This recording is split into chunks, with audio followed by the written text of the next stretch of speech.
Hey there mga my loves, Libra! Thank you so much for always staying here with me in this channel, babe. So bago natin simulan ang inyong November 2024 reading, batiin ko muna everyone ng hi and hello sa lahat. Hi sa mga new subscribers, welcome po, no? At sa mga returning viewers, thank you sa inyong walang sawang support. At yun nga, kung hindi nyo pa nalalaman, meron pa po tayong other channel. Ang link po is nilagay ko sa ating description box. Diyan sa channel na yun mga babes ay meron din tayong ina-upload na daily collective readings for all signs. No? Kaya naman, just take only what resonates lang no? Pag manonood kayo ng mga energy or tarot readings. So yun nga na wala po tayong gender dito. Babae, lalaki, LGBT, lahat kayo welcome. Pwede niyong pagpalit-palitin yung roles kung gusto ninyo kasi isa naman itong general reading.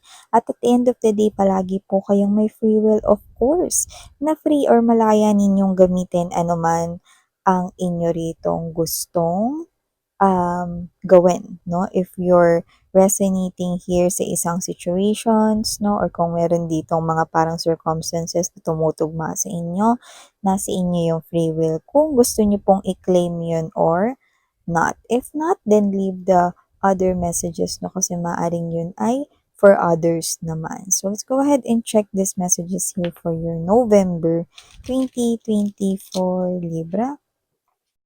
Archangel Michael, thank you so much. Together with the angels and guides and ancestors of Libra, can you please show me messages for Libra, please? For their month of November 2024, Libra. Cross-watchers ni Libra, welcome din po kayo. Kung merong Libra placement sa kanilang natal or birth chart, welcome din po kayo. Just take how this resonates. Libra. November 2024 for Libra.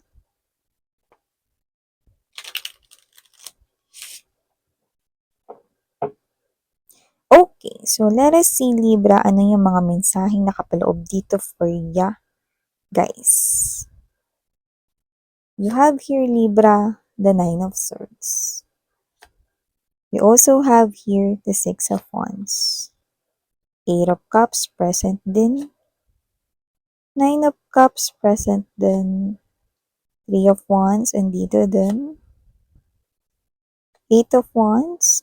Sun card energy. Death energy. Bottom of the deck, we've got right here the Eight of Swords in reverse. Knight of Cups. Yun, no? Tanggal na yung block. Ganda, guys. Libra, unahin na natin ang mensaheng nakapaloob sa Knight of Cups energy at tanggal na ang block. Eight of Swords in reverse position. So, kasi naman tong energy na to, no, mukhang natagalan itong tao na to, nagkaroon ng delay sa paglapit niya sa'yo. And I'm seeing confession right here of something. Dalawa yung nakukuha ko dito. One, if this person here is not yet na alam mo ang feelings and emotions niya, like not yet, nakikita ko rito, no, na mukhang ito siya, na ready na siya rito na mag-confess. Tuloy-tuloy na ito talaga, no? Ang pag-amin niya ng emotions and feelings sa'yo na meron siyang nararamdaman for you. And I think it's love, no? So, nakita ko rito na well-guided and protected siya with the temperance energy ng mga angels and guides dito. Kung kaya't tuloy-tuloy na rito, no, ang kanyang paglapit, no, sa inyo. So, it is that type of connection, no, na posibleng hindi mo matanggihan, pero maaaring pag-isipan mo at first, pero nakikita ko na sa kalaunan ay mag-yes ka rin. So, you're gonna entertain this person here kung liligawan ka man niya, you're gonna agree doon, no? And nakikita ko rito na may chance, no, na kayong dalawa ay mag-escalate to the next level ng inyong connection. At kung ito naman ay kakonect mo na like meron na kayong relasyon, boyfriend, girlfriend mo na siya, possible na itong tao na to ay nagkaroon na rito ng delay sa kanyang plano or nagkaroon na rito ng delay sa gusto niya ritong mangyari sa inyong connection. Kasi ganito yan eh. Example, para malinaw, no? Kunwari, magpo-propose na sana siya sa iyo ng marriage last year. Okay? At posibleng okay na yon, handa na sana siya, no? Pero maaring meron ditong situation, no, na posibleng nagalaw niya pala yung pera dahil meron ditong parang pang-emergency or maaring meron na parang ginawa siya kung kaya hindi natuloy. So nakita ko na nakatanggal na yung blockage na yun at nakikita ko na ang proposal na yun ay matutuloy na ngayon. So maaaring ito ay mangyari no, sa kalagitnaan ng Nobyembre hanggang sa bago magtapos ang year 2024. So ang taray, natuloy-tuloy na talaga dito mga babes, no? Etong proposal na ito, lalo na marriage proposal ito sa iba at sa iba naman, pwedeng ito naman ay gala galore, lalo na kung mag-asawa na kayo, no? Pwede namang ito ay gala or kung mag-boyfriend-girlfriend, surprise gala, no? Or vacation para sa inyo ng iyong partner dito, no? Hindi natuloy kasi posibleng nagamit niya yung pera for emergency last year, mga ganun, or noon kung kailan niya binabalak itong marriage proposal or gala, vacation, no? Yung iba naman, secret admirer niyo yan, no? Na ready na to confess Libra. So, maliban dyan, nakita rin ako dito na finally, okay, nagiging clear na ang inyong future. Wow! Kasi alam mo, kayo to, no, na lahat naman tayo may fears, lahat naman tayo may kinatatakutan, lahat naman tayo merong mga sugat na hindi nag-heal, no? So, I'm pertaining emotions, no? Emotionally, okay, healing na kayo. So, dito nagiging clear na yung daanan papunta sa inyong future. Nakikita ko na paglalabanan nyo na ngayon ang lahat ng takot, no? So, kung noon takot ka, excuse me, yung mga mabababaw lang siguro, fear of heights noon, takot ka sa mga yan, you will conquer that now. May mga situations na darating na nakikita kong pauunlakan mo, no? At dahil dyan, matatanggal yung fear of heights mo. Example lang yung mga babes, no? Pwede naman kahit anong fear, eh. Meron dito mga matatanggal ka rito mga fears or kinatatakutan mo, no? So, yung iba parang meron ditong energy, no? Na parang takot kayo rito, na baka kayo ay masaktan ulit or whatever, no? So, nakikita ko na kung yun may about love, ready na kayo ulit to fall in love right here, no? Alam mo kasi ganun yun eh. Kapag ka malapit ka na talagang mag-heal, nare-realize mo, no, na you deserve pa rin na mahalin at magmahal, no? It's just that, no, you just need to attract the right one or the right person for you. Ganun, no? So, before, you are afraid right here na what if yung mga nanliligaw sa akin pag in-entertain ko, baka lahat sila lukohin lang ako at masayang lang ang oras ko sa kanila, no? May ganun kang fear, no? For others, it's strong. Fear, no? To love again or to get hurt. So, nakita ko dito, no, na maaalis na yung fear na yan because I'm seeing right here, no, na makukonquer mo yan. Yung iba, pwedeng hindi tungkol sa love, no? Pero malaki yung portion na about yan love. Iba naman, possible na tungkol yan sa bagong environment. Pwedeng bagong workplace, bagong tirahan, no? Parang kayo to na hindi mo alam kung makakapag-adopt or makakapag-adjust ka ba right away. So, wala naman ditong shortcut mga babes, no? Pero nakikita ko dito na makakapag-adjust kayo to the point na mas nagiging malinaw dito yung mga new possibilities, no? Na mga positive things, no? Mga good offers itong paparating sa inyo. Libra, no? So, ang ganda at sarap sa feeling na parang nagiging confident ka, hindi ka natakot sa isang bagay, hindi ka natakot sa isang sitwasyon kasi, okay, galing ka na dun eh. Nalampasan mo na yun at yung iba mapagtatagumpayan nyo na ano, Six of Wands energy, it's quite a long battle right here but it's finally getting over. Kaya naman, we have to celebrate. Yan, no? So, maliban dyan, Libra, nakita rin ako dito ng energy, no?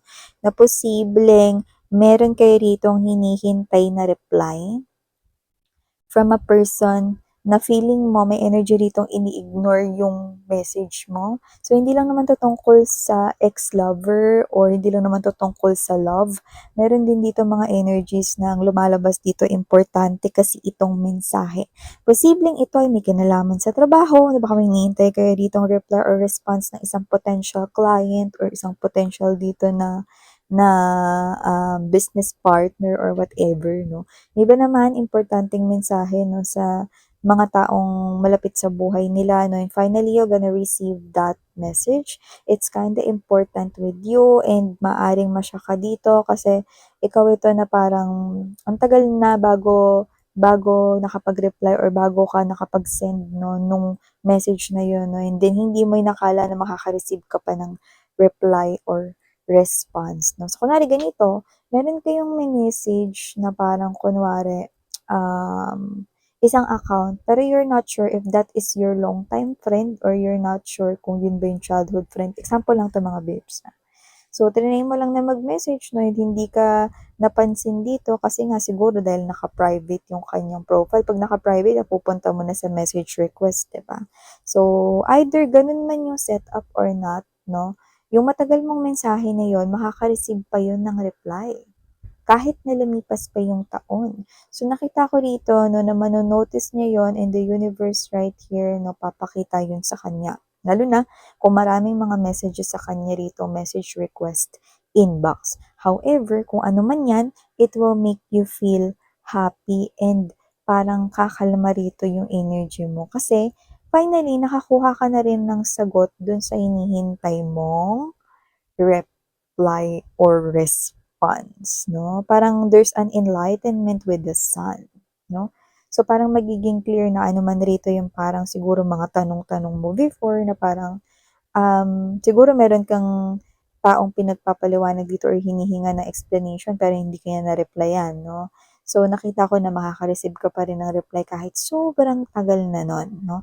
Yung iba naman na puwedeng meron ditong tao na hinihintay mo ritong humingi ng tawad sa'yo 'no, pero hindi ka naman nagpadala ng message sa kanya but you're waiting for that person to admit na nagkamali siya, okay? Whether that's your ex or whether that's person here na I'm seeing him or her sending you or reaching out to you and mag-a-ask siya sa'yo ng forgiveness. Yan yung nakikita ko dito.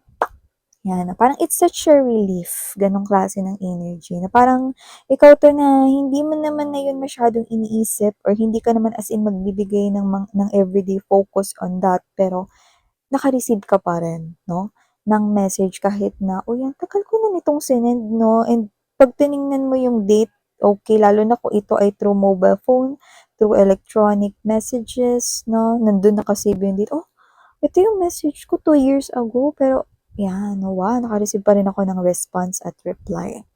Yan. So, yan nakita rin ako dito ng energy na kung yun man ay potential business partner 'no, at kung sakali man na parang feeling mo late late mo na nabasa yung reply niya 'no, like sabihin natin, "Oh, last month pa pala siya nag-reply pero hindi ko napansin kasi ganito, ganyan," 'no. So, if this is you, you still want to push yung partnership na yun, lalo na may kinalaman sa pera ha, negosyo, trabaho, okey nakita ko na valid pa rin yung offer na yun. So, that person here, makukuha mo pa rin yung kanyang yes, no? If that's related to money. Kaya no need to bother or worry. Yan. No? So, maliban dyan, nakita rin ako Libra dito. Ito talaga, eksakto. Ex mo na to. Kasi nakikita ko rito mga babes, no, na kung sino man tong ex mo, na iniwan kayo because of a third party na at strongly nakuha sa agaw ang iyong person, nakita ko na magiging happy-happy pa rin sila ng third party 'no, pero hanggang 2024 na lamang ang kanilang relasyon. Ha, paano mo yan sabi miss yan, sabi mo happy-happy sila hanggang end of 2024 because there is something here na mangyayari. Possible na sa beginning ng 2025, eh, or bago mag-2025 'no, nakikita ko dito that their relationship 'no, will be at the edge of a cliff because meron ditong nakakalokang paysabog, Isang sekreto rito 'no, na malaki at posibleng magpahiwalay sa kanilang dalawa. Kung ano man yun, it could be anything, pero kunwari ganito, no example, ano bang mga malalaking pasabog? Kunwari ganito, happy-happy kayo, no? Masaya naman sila rito, no? And then, boom! Pwedeng yung isa sa kanila, no? Kasal na pala, no? At biglang nalaman ng asawa, yan, no? So, gulo ito, isang malaking pasabog yun. Diba? Basta merong isang malaking pasabog dito, pero it could be any, situation, Libra. Basta yun, no? Alam mo yung the sun card to death, parang boom! Alam mo kasi mga babes, no? Wala pong relasyong nagtatagumpay pag galing sa Hashtag agaw. Yan, no? So, maliban dyan, no, sa nakakalokang mensaheng nakuha natin, meron kayo rito, no, na new beginning, no, at ito ay wish fulfillment, no. Maaaring hindi ito yung wish mo, no, Lord, sana ganito pa, blah, blah, blah. But it's something here that you want here for yourself. You want to establish, gusto mong gawin, gusto mong mangyari sa iyong life. At kung ano man yan, no, this is something here na worth it na paglaanan mo ng panahon at oras. So, kung ano man ito, okay, maaring ito yung stepping stone sa pagtupad mo sa talagang mga pangarap mo, no, one by one.